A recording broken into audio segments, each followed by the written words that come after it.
favorite tracks. And Bobby Allison, the winner, the 4th of July weekend at Daytona. 5 to go. Right behind Rusty Wallace is Bill Elliott, who has not had a very successful day at all. He was in the pits very early in the race and has been struggling to gain a respectable finishing position all afternoon long. Bill Elliott in car number 9. He'll certainly be, though, one of the favorites when next Sunday we are at Michigan International Raceway for a Winston Cup race there. And here is Kyle Petty, who is coming into the pits. Now, Kyle fell from 5th to 12th when he spun. He's coming in for a final splash of fuel. That was a quick one, and there he goes. Interesting, Bob. Kyle was one of a raft of cars that skidded on lap number 53, and that included many of the leaders, including Rusty Wallace, I believe. Yes, Rusty was one who came in on lap 53, as did Labonte. So at least one of those cars, including our 2 leaders who stopped on lap 53, has had to come in. 4 laps to go. Less than 4 now, as Rusty is in turn number 1. They have about a 20-second lead. So conceivably, they could come in and get a drink of fuel and get back out on the racetrack and still maintain first. It almost seems like a good risk, because remember, this is a flat course where you're going downhill coming out of number 1, but it doesn't do any good because you go uphill coming out of it. You can't coast all the way around. It seems like it would be their best maneuver at this point to duck in for about 5 or 6 seconds, take a couple of gallons of fuel, and fire out. I'll tell you, this is going to come down to it. It's been a great race on a rain delay from yesterday here on a Monday late morning, early afternoon. The sky still very cloudy in some parts, but the sun is shining about 2 miles from here as we look beyond turn number 1, but clouds still hanging over this race course at the moment. But we are going to complete it. Now there is less than 4 laps to go. Rusty Wallace in the Kodiak Pontiac crosses the line, and now there are only 3 more circuits left. Number 7 on the money winnings list for 1987, the winner of over $304,000, Rusty Wallace, is trying to add significantly onto that. He is currently ranked 9th in the point standings. He has finished in the top 10 times.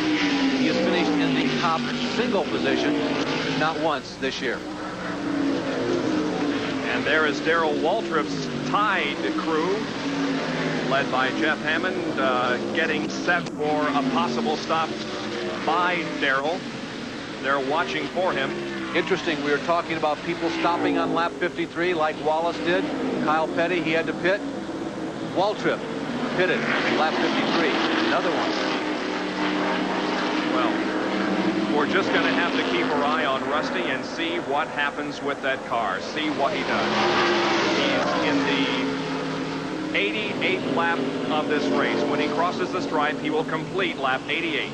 At this point, Wallace's crew also needs to keep close tabs on what Tim Brewer and Terry Labonte do, because if they come in, it's automatic. You need to come in. If they stay out, then you don't know what to do. But keeping close tabs on what Labonte and Brewer do is also essential at this point. 2 laps to go. Wallace in the lead.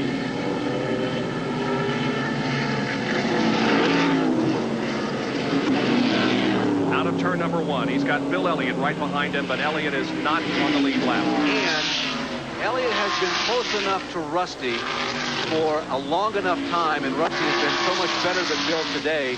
I think it's pretty obvious that Rusty has backed off just a touch.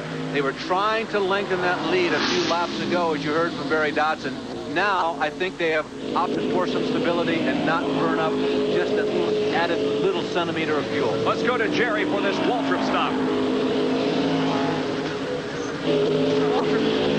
They may have stretched it 1 lap too far as Darrell Waltrip coasts the Tide Chevrolet in out of fuel. They're now pushing the car, trying to get it refired. They have splashed fuel back in it. Darrell Waltrip working the clutch, trying to get the car geared. And Rusty Wallace is out of fuel also. He is coming to pit road. Wallace's crew waiting for the Kodiak Pontiac. Rusty has just radioed in and told him he is out of fuel. Elliott is off course, meanwhile, gets back on quickly. Rusty will make a stop here on the last lap of the race. Here he comes in.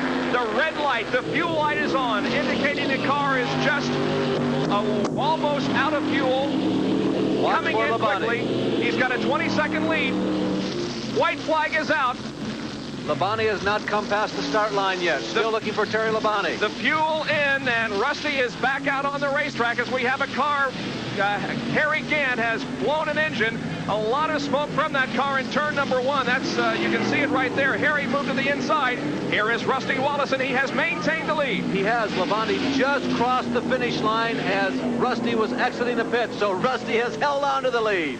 Can he hold off the last half lap? Labonte, there he is in car number 11, running in second spot. He's now close to, well, there is Wallace. You can see Harry Gant to the inside of the racetrack on the left side of your screen with a lot of smoke pouring from that engine. But Rusty Wallace, it appears, has successfully made a pit stop on the last lap for just a splash of fuel, got back out and maintained the lead, and is going to win his 3rd Winston Cup event of his career. You know, I'm going to be very interested to hear from particularly Jerry Punch, who has seen so many of these Winston Cup races. Does he ever remember a winner stopping as he took the white flag going on to win the race? It doesn't happen often. There is the Kodiak crew as they watch for their driver, Rusty Wallace, to move through the final corners of this race. Here he is off of corner number 7, and Rusty Wallace has won the Budweiser at the Glen. Oof. What a tremendous race we had here today. It was worth waiting an extra day for. It really was. Absolutely astounding. Repeating again, if anyone out there can remember the super speedway, look at Jeff Bodine shredding the left rear. Yeah, it's completely gone. Meanwhile, Bobby Hillin has returned to the speedway. Look at that car. With significant repairs. Bodine going by, Kyle Petty. There's Rusty getting congratulations of Davey again. If anybody can remember winning, stopping on the white flag lap, I'd like to hear about that. Rusty Wallace, we're looking right now at Barry Dotson, some tears coming from his eyes. How about yours? Stand up. You guys are the best in the world. How about that 1 lap to go stop? Perfectly calculated. Thanks a lot, guys. Thanks for being on board. Great victory. Thank you. Okay, Rusty, we were just commenting up here. I don't ever remember anybody stopping on the white flag lap of a race and going on to victory. You're right. The crew hit it just right. You were also watching the red light, weren't you? Thanks a lot, Larry. I'll tell you, I'm just really happy for the crew. They did such a great job. This preparedness was right on the money. Thanks a lot for Kodiak, my sponsors, hung with us. Thank you. We needed this one, guys. Okay, Rusty, thanks for letting us ride with you. We'll see you in Victory Lane, and now down to Jerry Punch. Be there, buddy. I'll be there. Well, Barry Dotson, you guys wouldn't be denied this year. Last year you said it got away, but this year you wouldn't let it. Tremendous pit stop, that last stop. Can't believe it, Jerry. We all said our prayers, and we knew we were going to be close, and I said, what the heck, run as hard as you can. Let's get all the lead we can, and we knew it was going to be close. We got a light in the car, and we tuned the thing. We worked on it a little bit Friday and tried to get it where we thought if it came on, we'd be dead on it, and it paid off. And we're just tickled to death. I want to say hello to my kids at home and everybody at home, the crew at the shop's working today because it's Monday, and tell Billy Bones he should have been here. Well, the first ever win for the Kodiak crew in a road course, and the first win for Rusty Wallace. They earned it. They wanted it. They needed it, and they got it here at Watkins Glen. Yeah, they came here and tested a couple of times and really prepared for this race, and it paid off. He didn't start from the pole position. He started from second, but boy, when the green flag dropped, it was Rusty Wallace pretty much in control of this race. Labonte was second. Dave Marcus is strong in a very fine third finishing position. Ricky Rudd was fourth, and Benny Parsons came back for a fifth. Then 6 through 10, Alan Kowicki, Phil Parsons, Dale Earnhardt, Bobby Allison, and Tim Richmond, who moved back up to 10th after spinning in the late stages while running second.